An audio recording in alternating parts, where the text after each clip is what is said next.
folks. Welcome to one more edition of Politics and Random. McBerto Will is your host. Thank you so kindly for being a part of the show. We're going to have a great show for you today, as usual. It's a crazy day. Hey, buddies, friends, family, watchers, all you guys out there. It's been rough. I had to replace my back fence. And with the help of two great PDR supporters, Roberto Lewis and Norman Reynolds, who is still out there putting on the finishing touches. Between Thursday and this morning, we got the job done, cutting down trees around the fence and putting a new fence up, done with the manual labor of volunteers who said they were going to help and came out and spent the time here to get this thing going. So thank you guys. You guys made Politics Done Right special. Norman said, get upstairs and get ready for the show because the show must go on. And that is exactly what is happening. Rose William, welcome aboard. AVQ, also known as Michael Rudnin, welcome aboard. Nanette Bird Smith is sitting here in TS watching. Okay, I think we start with Michael with a lot of stuff. Day of Rage, an in-depth look at how a mob stormed the Capitol. Recommended video for after the show. Department of Homeland Security says the convergence of right-wing bubble rhetoric and baseless conspiracy theories regarding the 2020 election is likely to create more domestic extremist violence in August. Those politicians and pundits who enabled and incited the January 6th insurrection should be in prison for sedition, along with those who perpetrated the crime. The right-wing bubble is gearing up for a second civil war. This is how we stop them. Well, we'll see. He gave a link to that, so take a look at it, guys. Also, Jeff Bezos retires with nearly $200 billion. Wealth inequality leading to widespread poverty, desperation, and crime is the leading cause of revolution. Humanity needs a better economic system than one which burden of wealth to everyone else's expense. That is very true. Who wrote that? I got to look that one up. That seems like a good article. Amazon is destroying millions of unsold goods from smart TVs to laptops, creating false scarcity. If we didn't live under capitalism, these goods wouldn't have been given away. These goods would have been given away to the needy rather than destroyed. The disposal of more than 130,000 new or lightly used objects in a single week is in just one location. Public outrage was clear. Questions were asked about how Amazon could be so wasteful and why weren't the usable objects sent to those in need. You have to understand, that's not how capitalism works. If they dump those televisions on the market, the prices would have to be reduced. And that brings down the prices of everything else, right? Capitalism is the way the system works. You're talking about destroying TVs and televisions to keep false scarcity and keep the price up. Think about what they used to do with milk and all these other commodities. Throw them away or ask farmers not to grow them because the price would get too low. Even though there are people starving all around the world, why not grow it and then send the food around the world? We don't do that because what we want to happen is the NGOs to go out there, the non-governmental agencies, organizations, to go out there, raise funds to buy the product from the markets and send it out to the people. They don't want the direct relationship between the products and those who need it. Again, it doesn't make sense within our model. Our model, the first thing that must occur after production is purchase, an exchange of good for capital or services. Understand that within our economic system, there is that evil. There is that evil that you can only extricate with a complete revamp of a system to make it a humane system, to make it one that everybody can survive in. And by the way, I don't think I wished everybody a happy 4th of July. So therefore, before I continue reading any other things, I want to wish you a happy 4th of July. And I want to talk about, before we move on to reading more of your stuff, exceptionalism. I did a little piece, I think it was the last show. I want to go ahead and play that again. And the reason why is I want folks to talk about this and understand exactly what I'm saying here. So I didn't queue it up, but I'm in the process of queuing it up now. I want you guys to take a look at this one because I think this is an important statement, and you tell me what you think. Enjoy the 4th of July. Let me give a little notice about the country first. I criticize a lot of what happens in this country. Yes, Happy Independence Day, okay? But what makes this country exceptional is not what most of the people who claim this country is exceptional is all about. This country is not exceptional because it has the best medical care, because it does not. This country is not exceptional because it has the best military, because having the best military doesn't mean much. This country is not exceptional because it has the best economic system, because it has an economic system that really hurts a lot of people. In fact, most people. It has an economic system that transfers the wealth to few. That's the design of the economic system that we have here. This country is not exceptional because of what it has done to the natives. It's not exceptional because of what it has done to the slaves. It's not exceptional because of what it has done to the Chinese.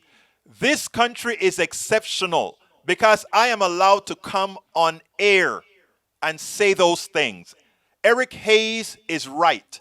For the most part, we are free. And that is what makes this country exceptional. If we want to make this country exceptional, great, and honorable, we will codify the things that most of us stand for here, not only into law, but into actuality. So again, understand whenever you hear those blowhards talk about the country being exceptional, about it in a different context. I've given you a litany of bad things in this country. But the one thing in this country that makes it exceptional is above and beyond all those things. I can still come on air and I can say these things that I say right now with the intent of effecting change. And if I can convince enough of you, and if you can convince enough people, we can actually have the changes within all those systems that I've spoken about, and then make America utopia. I want you to remember that. And when you listen to people who speak negatively about the United States, who are American citizens, don't you ever forget the realities. And that is important. What I'm trying to get at is many times we run around singing glory, glory, hallelujah. We go around criticizing people who refuse to sing the national anthem, not realizing that singing the national anthem is singing a song to many, singing a song glorifying their own demise. Third verse of the Star Spangled Banner. I suggest all of you go ahead and listen to it, read it. Okay? So let's be careful. Exceptional, yes. Are there other countries that allow these freedoms? Yes. But we are exceptional is that we allow those freedoms, but at the same time of allowing those freedoms, we could have been so anathema to all the good things to certain people. It's for another day. Michael Redden says employees say minimum wage increase is not enough to pay bills. What is a living wage? It's certainly not $12, and in most U.S. cities, $15 doesn't even cover rent for a 2-bedroom apartment. The minimum wage was always supposed to be a living wage, enough for a decent life. I agree. Regarding another one from Redden, regarding false blaming falsely blaming Biden for the national debt becoming larger than the GOP. Debt is a Republican talking point. Debt is a distraction to avoid necessary infrastructure spending. Republicans didn't give a damn about the debt while Trump was in office, as Trump blew up both the deficit and the debt. Republicans applauded that Trump's tax cuts for the ultra rich helped the economy. Trickle down is a lie. Any Republicans want to cut the debt and balance the budget will need to tax the rich and slash the military budget in half. They won't. It's just a talking point for them. That is so true. South Florida collapse shows infrastructure is a persistent threat to public health. Agreed. It should not be forgotten that while the term infrastructure connotes physical systems and the built environment, every infrastructure failure represents a potential public health crisis. That's true. I think we know that. I'm going to move on from that. Horrifying. Record breaking Northwest heat wave linked to hundreds of deaths. I read that. Again, climate change matters. Michael, last item, how to live in a climate permanent emergency. For a growing number that will reach 1 billion in the next 3 decades, the answer will be to pack up and move. What is interesting is, what if the people who have to pack up and move are those of us in the United States of America? What are we going to do? Go conquer Mexico or go conquer Canada? Conquer the Arctic? Who knows? We'll see. Rose, welcome aboard. Linda Joe Kessinger. Hi, everybody. Robert Reed, do you think these voting rights laws could be challenged with a cultural discrimination lawsuit? No.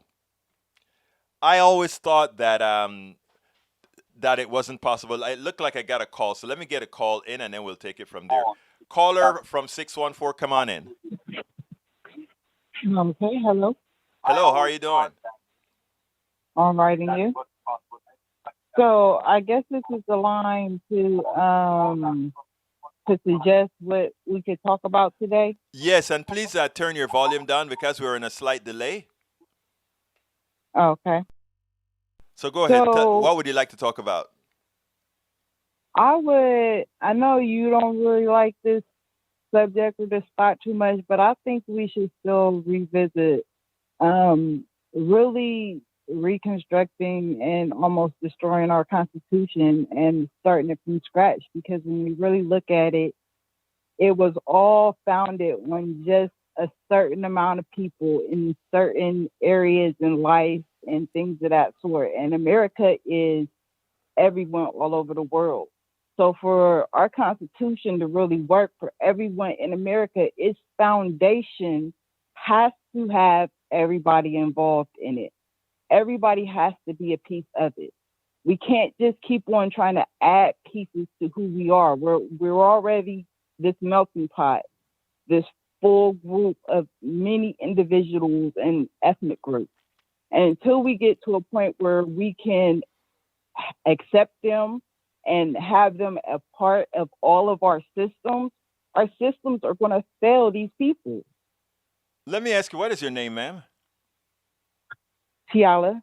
Tiala. Let me ask you something. Why did you think that is a subject I wouldn't want to talk about? Well, I think I've watched you a few times, and I think when something like it came up, you understood it, but you really felt like it wasn't something that was going to work.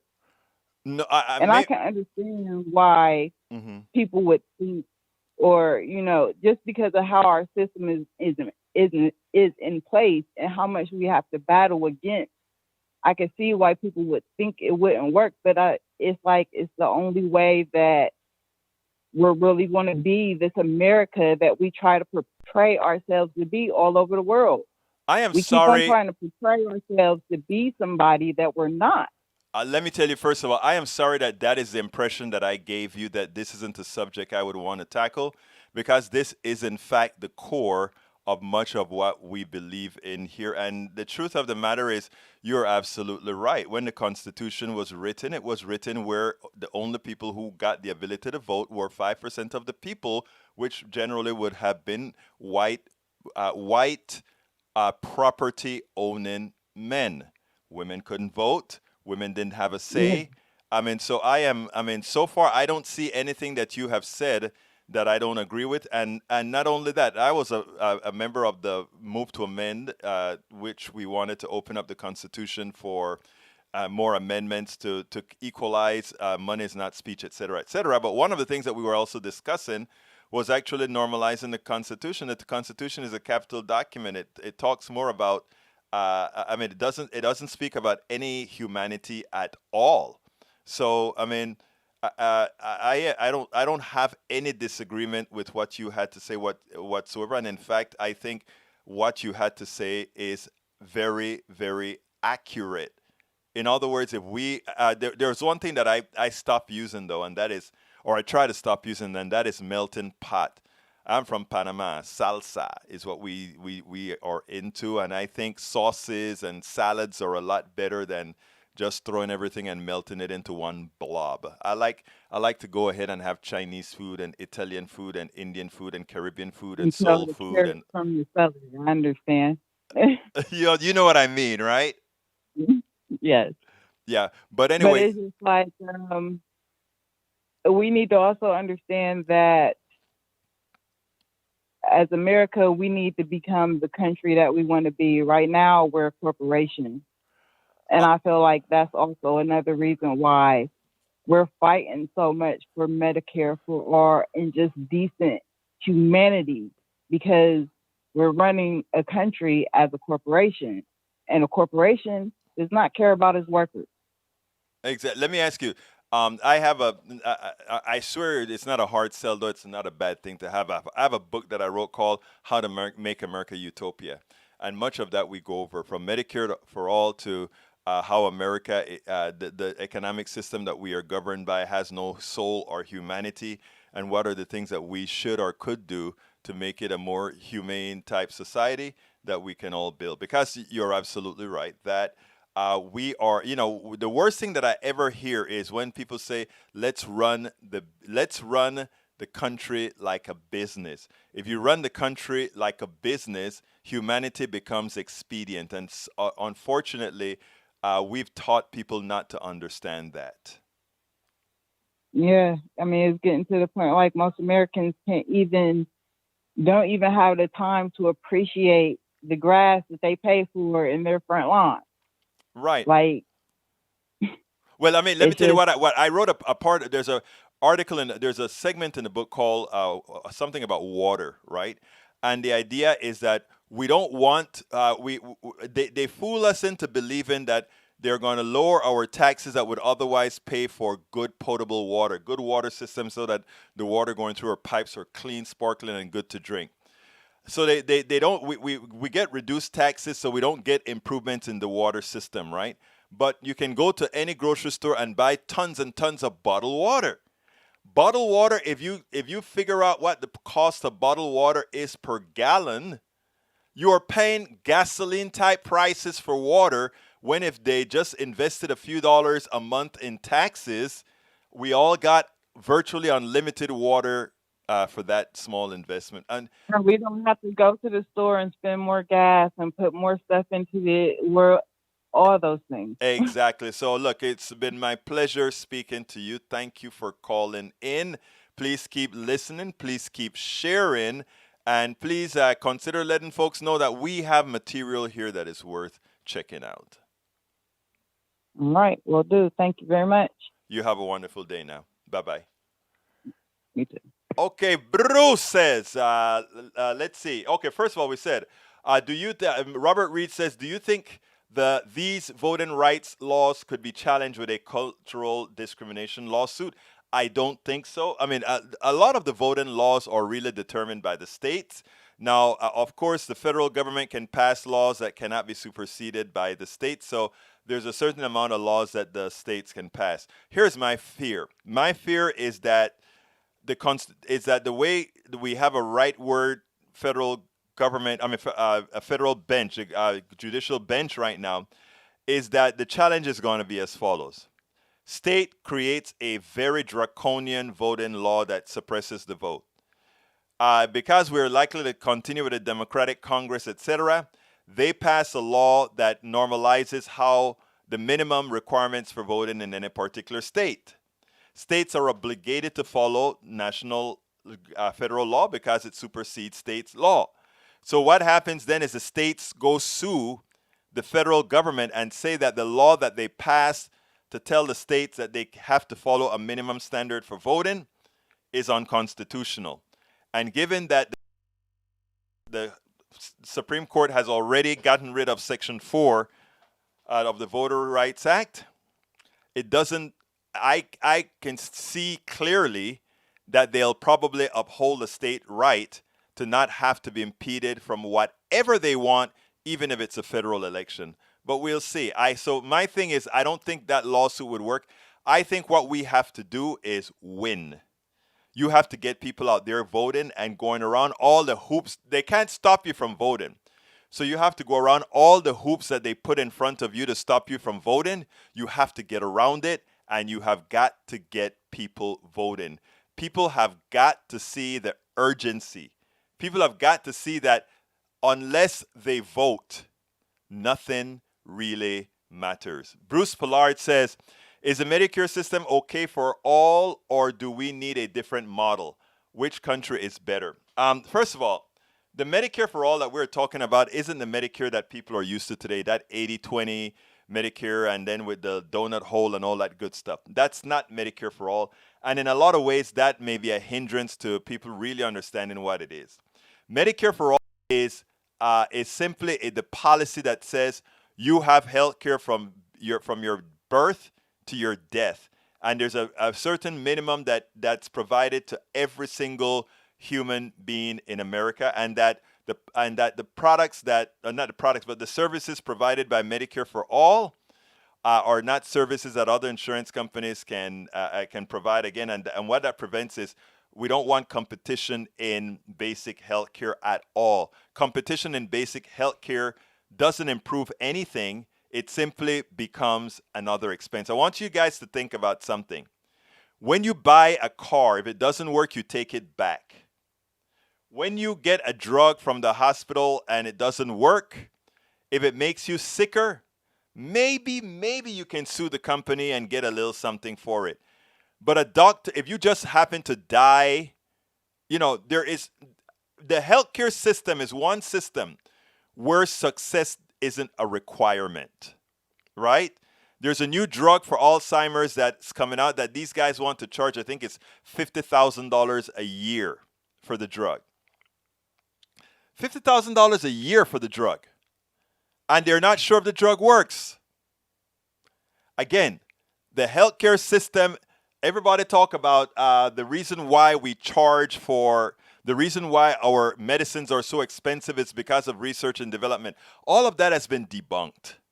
The reason our healthcare is so high is that we have the policy in a capitalist structure that says whatever the market will bear. Every other country on this planet in the industrialized world has a better healthcare system than we do, no matter whether it's all government as it is in Great Britain, in England, or it is semi in as it is in Germany, but with very, very tight controls. I prefer all government control because you take out all the profits completely. Profit is an expense. For you to have a successful private sector in healthcare, it would mean that you would have to have a efficiency of probably 10-15% over for it to make sense. It doesn't make any sense. It's a lie that somehow for-profit healthcare could possibly be less expensive than Medicare for all. It's a lie. Bridge MCP, hi all, hello all. Paul Fleming checking in from ATL. Rose William, agree. My grandfather was starred and featured in Ireland for singing the song in favor of voting rights. All right. Hey, let's see who else we got here. Michael Redden says, no refuge could save. Here is Michael gave us a third verse. No refuge of the Star Spangled Banner. No refuge could save the hireling and slave from the terror of the fights or flight or the gloom of the grave, and the Star-Spangled Banner in triumph doth wave, or the land of the free and the home of the brave. Think about that. No refuge could save the hireling and slave from the terror of flight, Try to escape, we'll kill you. Okay, folks, let's continue. And Robert Reed says, talking to AVQ, the issue is Democrats don't seem to be fighting that hard to get anything passed. Maybe you have this link I am not privy to, but I would love to see. Look, Democrats, as long as they're blue dogs, have a problem. They're not fully loaded with Democrats. Let's see. Rose Williams says this may happen happen sooner than later. If Yellowstone erupts, most of the country will not be habitable. A lot of people don't realize that Yellowstone is a volcano, a huge volcano, and there's a big caldera. And if that blows, most America is pretty much gone, not just from the explosion, but from not being able to grow for some while, because all of that ash that will cover land will be sterile, not organic. It's amazing. Okay, Rose says, I agree with the caller. However, there are those on the right with an agenda who would love to rework the Constitution. Yes, we talked about that at Move to Amend, whether we went to a constitutional convention or just an amendment. And, well, 6 of one, half dozen of the other, but a constitutional convention opens the entire Constitution up for debate. Let's see what else we've got here. Someday there will be a constitutional convention or a chance to change the Constitution. We progressives might as well start now composing the changes we want to see. I like that, senor. I like that, Tori. Terry, look, we've been working with that with not only Move to Amend, but another, I don't remember the name of the other organization that I worked with. All right, if you run the country like a business, the bottom 20% gets crushed in the gears. Government are meant to protect people. Exactly. Rose Williams, AVQ, yes, it would be unthinkable and hopefully it will not happen. Tori Mercer says, the colonial corporatist modeled constitution and government organization on the structure of their corporations. True. True. Okay, let's see what else we have. Bruce says, Yellowstone, which side of the divide is it on? I think Yellowstone, it has to be on the eastern side, right? Correct me if I'm wrong, one of you guys. But I think it's on the eastern side, but I'm not sure. It's where, it has to be where the plates come together, right? Where you get the fissure. So maybe right there, smack dime in the middle. Anyhow, anything else you guys want to call us at, you can call into the show at 348-248-7799. Let me go ahead and put that on the screen if you want to call in and say something. Para ver dónde está todo esto. Guys, let me tell you, eastern side, that's what I thought, Tori. That's what I thought. West side of Wyoming. Mike Cisak. Hey, Mike Cisak, how you doing, brother? I haven't seen you in a while. Okay, here's how you can call in. Today is a call-in day. Roberto Lewis says west. Oh, God, one person says east, one person says west. 346-248-7799. The code is 254-600-9091. I have it on the screen. 254-600-9091. Michael Ren said, Egberto, can you put this on the screen? This is a caldera. It's big. That's what I was telling you guys earlier. The caldera is huge, and that entire ring is liable to explode. There it is. And look at Yellowstone and look at the geyser field. That is huge. And we're talking about an entire belly of magma under that. That is why old geezer always comes out and shoot every few minutes, All right, let's see what Bridge has to say here. So, guys, come on, let's resolve this. Is it east of the Rockies or west of the Rockies? Actually, I think what Bruce asked was for the Continental Divide. That's where all rivers on the west side of the Continental Divide eventually end up in the Pacific. All rivers on the eastern side of the Continental Divide ends up in the Atlantic Ocean. The chances of this supervolcanic eruption happening is about 1% in our lifetimes. That's 1% more than 0%. I mean, it could still happen, right? All right, folks, give me a call if you'd like to. 346-248-7799. 346-248-7799. Let me tell you, one of the reasons that I had really very skimpy on videos today is I just got through screwing that last picket into the fence. And it was like, we did it, we did it. Bridge MCP says, what is the continental divide? Think of the continental divide as the crest of the continent. Theoretically, when precipitation falls on the west side of the divide, it eventually reaches the Pacific. When it falls on the east side, it eventually reaches the Atlantic. In Yellowstone, as elsewhere, this ridge line is not straight. You cross the continental divide 3 times between the south entrance and the old Faithful area. Craig passes. So are you saying the continental divide goes through the caldera? I don't think so. Verify that, guys. Verify that. I thought the continental divide, I thought the magma pool had to be in one particular area. I could be wrong. I don't know. The magma spot used to be the west side, Oregon, but has continued to move eastward as the Earth's crust moves. Yeah, but it's moving very, very, very slow. And the weight of the mountains on it right now is like a cap. Pardon, I'm not familiar with the continental divide. It is something you really want me to look up. I'll have an answer tomorrow if you do. Thank you. Look it up. Let's just have a researcher always look things up. Okay, let's see. David Parsons says the ash would cover the. You got to finish your sentence, David Parsons. And by the way, welcome, David Parsons. Okay, let's see, where do we go from here? I had some subjects just in case many people didn't call in. Nina Turner. Nina Turner, as you guys know by now, Nina Turner was one of Bernie Sanders' managers, and what do you call those? Campaign directors. Well, the ash would cover most of the U.S. Got you, David. Anyway, she was supporting Bernie Sanders. Now she's running for the congressional district that was eliminated when Fudge went to work for the president. Now, okay, let's see. Rose Williams says the caldera is currently identified as being in the northwestern corner of Wyoming. Thank you very much. Now, Nina, the Democratic Party is trying their utter best to defeat Nina Turner. But Nina is going nowhere, and today she got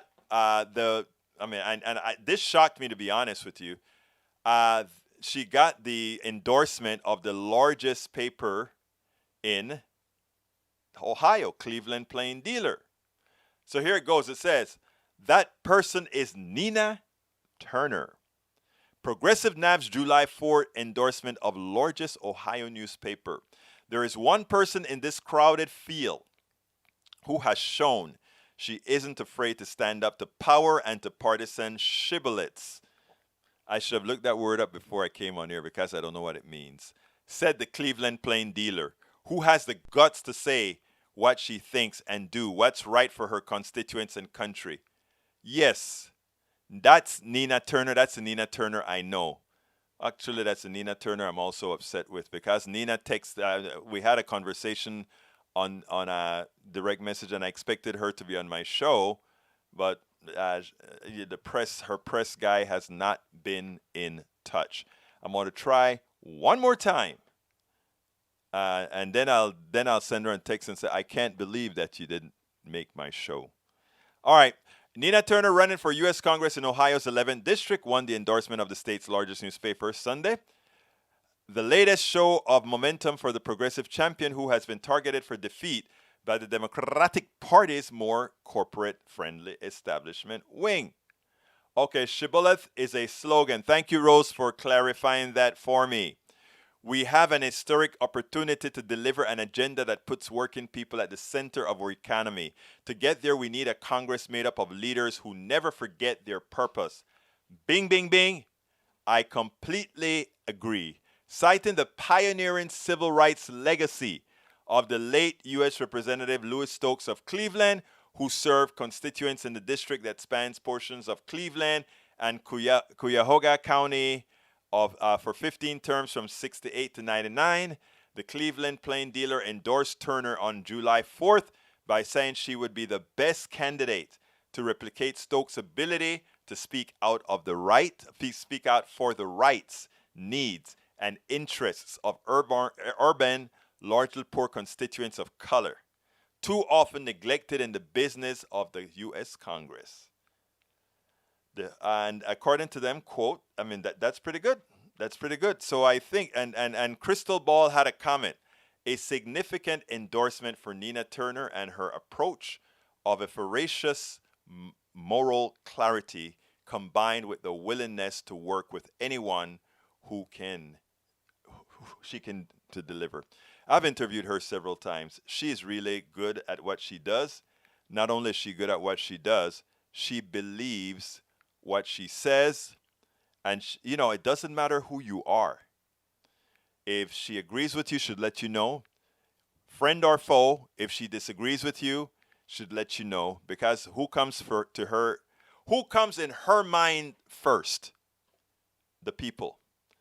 I have yet to see, well, I've seen, but she is one of the few politicians that I know who don't play ball. She is intent on getting things done. If you notice, when she talks about, you don't hear her talking about defund the police and all of that. We understand what it means, but not everybody understands what it means. So therefore, she's not going to let it be a talking point for others. So she goes with what people want to say. Carl Cox says, Mother Nature is uncontrollable and dangerous. America needs true progressives to run and hold office, the majority at each level of government to save America. I am absolutely in agreement with that statement. Oh, wow, time has flown. It's 3:40. It's time for my ask. Folks, if you are on YouTube right now, please consider supporting us, supporting the program. Please click that join button and become a member of the PDR Posse, currently run by Breach MCP. Also consider getting one of our mugs for the PDR Posse at the link that I'm going to provide right now. If you don't see a join button, you can either click that $ and provide us with a super chat, or you can join from YouTube, from Facebook, from Stream, from IOStream, anywhere, by going to politicsdoneright.com/YouTube. politicsdoneright.com/YouTube. Alternatively, you can support us on Patreon. Patreon is a way for people that do what we do. We have programs where we try to put forth not only new values, but real values, and we talk to people. You can support us on Patreon by going to politicsdoneright.com/Patreon. We tell the truth. We go where many mainstream media folks won't go. It's our job to make sure people are informed. It is our job to make sure we distill the news from the crap that many times you hear with some sort of sanitized version of news. We take it to the limit. When I say take it to the limit, I mean in truthfulness. And the other thing is that this show is yours. You control this show. If you notice, today was an open forum day where you told me what you wanted to talk about. You can also support us on PayPal. politicsdoneright.com/PayPal. politicsdoneright.com/PayPal. You can shop at our store where you can get our t-shirts and shirts and hoodies, etc. at politicsdoneright.com/store. And you can get all our books at politicsdoneright.com/books. Let me tell you something, folks. Like I said, I spent this weekend doing the fence with the help of those two great Politics Done Right supporters, Roberto Lewis and Norman Reynolds. And Roberto it was instrumental. I got the last peg in. It felt good. But what it felt most good about is when you have good people. These are not my friends. These are my brothers. Well, Roberto and I go back from Panama. We were toddlers when we grew up together. Norman I met over here doing quite a bit together. And all of us are now brothers who help each other. And if we could make that the American value, where we help each other. I mean, I look around and I look at my fence that's been built. Roberto went ahead this morning and there's a part of all the trees that we took down that was just too much for the three of us. And he went ahead and he got three experienced people who know how to do that job, and they did it, all of us together. Imagine, imagine, think about this. I'm using my fence as an example, rebuilding my fence.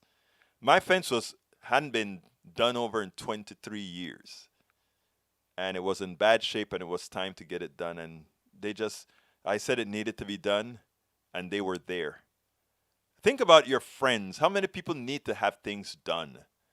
But we are in a culture where we don't really care to help each other. We're in a culture that we cannot see where the the aggregate of all of us, where the collectiveness of all of us makes a difference.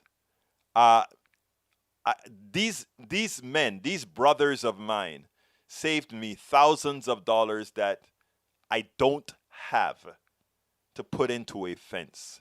Think about how much we could have helped other people if we just helped our neighbors, our brothers and sisters, as we drove in the car and I'm talking to Roberto. Uh, yes, exactly. As we talked to Roberto, I was talking there and I said, hey, thanks for all the help or whatever. And he said, Egberto, you forgot I know you for so long. You've been helping so many for so long. You need help now. We are there for you. That's an empowering feeling to know you're not insular, to know you're not alone. Think about if we could put that feeling across for everybody. Think about if we really, as Michael Rodnan is saying right now, Egberto, you're talking about organizing a community network. It's one of the best things you can do to create local power. Michael Rodnan gets it. Empowering each other by being there for each other and not allowing the false negative vibes, the fallacies to really rule who we are. I'll look at that afterwards, Michael Rodnan. Carl Cox says, when the power of love overtakes the love of power, man will know peace. Who said that, Carl? I love that. I want to repeat that. When the power of love overtakes the love of power, man will know peace. As a former business owner of a software company, and someone who commanded quite a bit by having a software company, one of the biggest things of my life, and we discussed this today with Roberto, was saying there is more to life. There is more to life than chasing something. Chasing something, working hard as hell for a lot of money. But there's something missing. When I went to activism, that was a leap of faith. Full time, that is. Leap of faith. And I'm going to tell you something. Not one regret. Because when I see and I talk to you guys, whether it's by chat, whether it's by phone, whether it's by email, whether it's in the coffee shop, whether it's in the grocery store, you know what you guys give us all? Power. So going back to what Brother Rudnan, or not Brother Rudnan, Brother Cox had to say, when the power of love overtakes the love of power, man will know peace. I want to say, change it to a less gender specific and says, when the power of love overtakes the love of power, people, humans will know peace. Linda Jo Kissinger says, my neighbors get together to help each other with yard work and outside maintenance every spring. Powerful. Kathy Pascal says, working together, singing together, praying together, and eating together are the strongest bonding things we can do. Absolutely.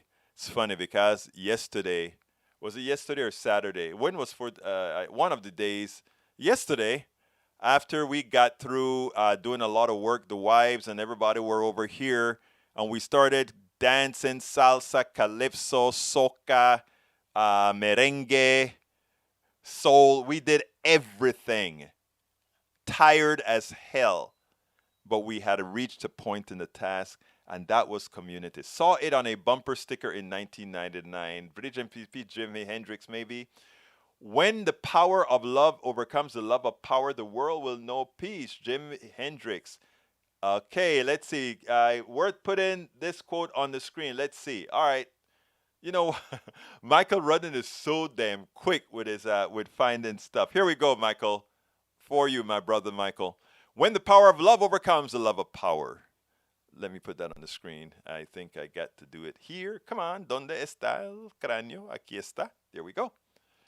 Cathy Pascal and dancing. Oh, you realize that I said dancing. We were dancing. And by the way, Roberto was teaching everybody how to do bachata, how to do line dancing. Roberto and his wife, line dancing, bachata, and everything else we had playing here, salsa, and everything. So yeah. So I mean, it's just again, humanity, humanity.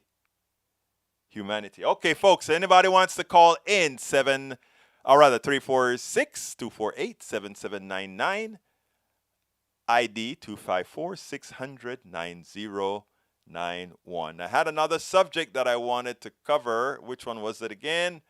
I think the one was exceptionalism. We love to consider ourselves exceptional. And for those of us who chose America, in other words, we weren't born here, we chose America. I'll be very frank. We chose America for real as a what's the word that I want to use that I'd like to use in there? Because we bought into America as the exceptional country. We did buy into that. Anybody wants to be, any foreigner coming over here to work their butts off to do something, figure they could do something here easier than they could do where they were. But as we got here, we actually realized an important thing.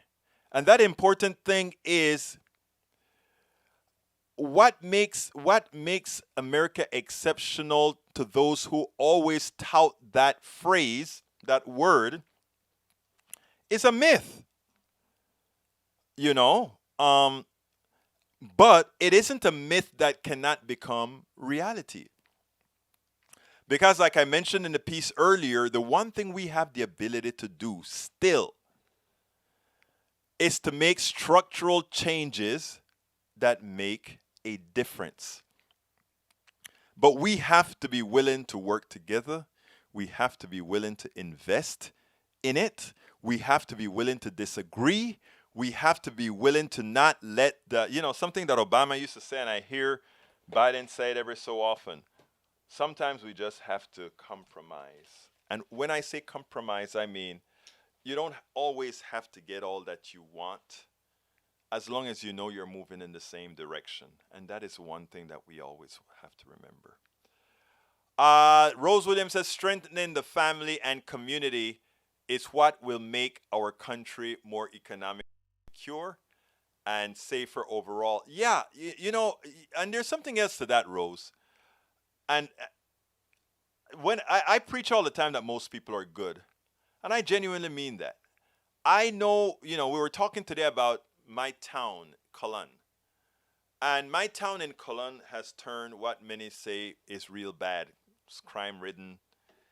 It's not upkept. It's not kept up, all that good stuff. But, and people like to say, oh, it's crime-ridden. But you can walk in Cullen, and you can do things in Cullen. You just have to be more careful than if you were in some other neighborhood. But if you take a look at the individuals within any city, bad or good, or when I say bad or good, I mean what they'll call crime-ridden or not, you find that most people have the same wants, needs, and desires, and that if you work hard enough with them, if you work to the problems, you actually mitigate you mitigate these problems of crimes, etc. Example, most criminals, except the pathological ones, and by the way, when I talk about pathological criminals, I'm not just talking about those criminals who take a gun and pull up a shot or shot somebody to steal their wallet or something. Those are the simple petty thieves. I'm talking about I'm talking about the bastions, the titans of capitalism, the ones who take your 401k, the ones who bankrupt your companies, the ones who, in effect, makes many create commit suicide. Are they not criminals as well with the same old results? Of course they are. So whether you're in Cullen, where it has a higher crime rate than, let's say, David in Chiriquí in Panama, it doesn't really matter. First of all, ultimately the crime rate is much lower than one would think as far as the probability of it affecting you. But most importantly, it can be mitigated. Anyhow, we're getting close to the end of the show. And like I said, this is your show. And if you want to call in, you can always call in. Michael Rudnin says crime rates and poverty rates are tightly correlated. Raise people out of poverty, watch the crimes rates fall. If we were wise, we as a society would be doing that. Yeah, but you know, the problem is crime pays, not for the criminal, but for the people who pay to lock them up, for the industry who sell the guns to increase the police force and all the equipment that they're going to use. When we talk about defund the police and all of that, oh, it's a scary word now, but those are the kinds of things that we're talking about. Invest in people. Put less money in police and put more money in investing into people. That actually solves the core of the problem of crime. And you're right, Rudnin. You're absolutely right. Rudnin says the American dream, when you come here and work hard, your children will lead a better life than you did. Yes. Man, that private prison industrial complex has to fail. Well, so far in the federal level, it's gone because of, so far, El Señor Biden. Carl Cox says corporate criminals and the rich get away with everything only because, we let them. I want us to reach the point where we acknowledge our power. I want us to reach that point when we really understand the real power within us. Let me give an example. Like I said, Nina Turner was endorsed by a big newspaper today, but most of the Democratic Party is fighting to make sure she doesn't get elected. But for someone who really supports the people and want policies that support the people, she is the best candidate. She has proven with her consistency that she wants to ensure that everybody has a good life. Medicare for all, family leave, all these issues that help people in her community is what she stands for. Yet the Democratic Party is coming out against her by sending their big guns to prop up her competitor. My contention to those in that district, in the 11th district of Ohio, this is a perfect time. This is the perfect time for you to show the establishment of not the Democratic Party, to show the establishment. Because remember, the establishment is comprised of both the Democratic and the Republican Party, the ones that call themselves the center. Okay? Remember that. Send a message, Ohio. Send a message and show America that you will vote your interests and not your fears. Vote somebody who's going to go into office and do something for you. I was about to close the show, but beforehand, I got to remind you, please, if you are on YouTube, please click that join button. Please become a member of our show. We need as much support as we can get, as quickly as we can get it. That is how we are going to survive.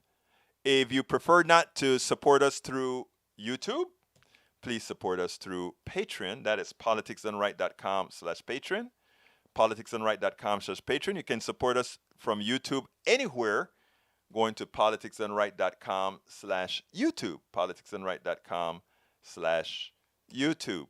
You can support us on PayPal by going to politicsdoneright.com/PayPal. You can support us on our store by going to politicsdoneright.com/store. You can support us on getting our books, politicsdoneright.com/books. And all these books are worth having there in sequence. As I see it, Class Warfare, the Only Resort to Right-Wing Doom, was my first book. And that pretty much explained the economy, how presidents either dinged it or tried to make it better. And it made life very easy in understanding it. It's worth it. How to talk to your right-wing relatives, friends, and neighbors. It's going to take us, all of us, to make a change. So you need to learn to talk to your family, friends, and neighbors. And How to Make America Utopia, taking away the economy from those who rigged it, is the beginning of how we do what we need to do. Linda Jo Kessinger, good show as always, Egberto. Have a great night, everybody. Thank you so kindly, folks. This is time for us to get out. My name is Egberto Willies. This is Politics Done Right, and you know how I end this baby. I am what? Out! We spend a lot of time deconstructing the news, trying to parse it into a form that everybody can understand. We try to find those little nitpicks where it flies above the fray, etc. If you really like these videos that we do, I want to ask a big favor. Please go ahead, number 1, subscribe to our channel, and number 2, please join if you can. Thank you so kindly for watching. Keep watching. Please remember to share. We must populate the entire internet with our progressive message, a message that we know is what most Americans say that they want. So help us, please join.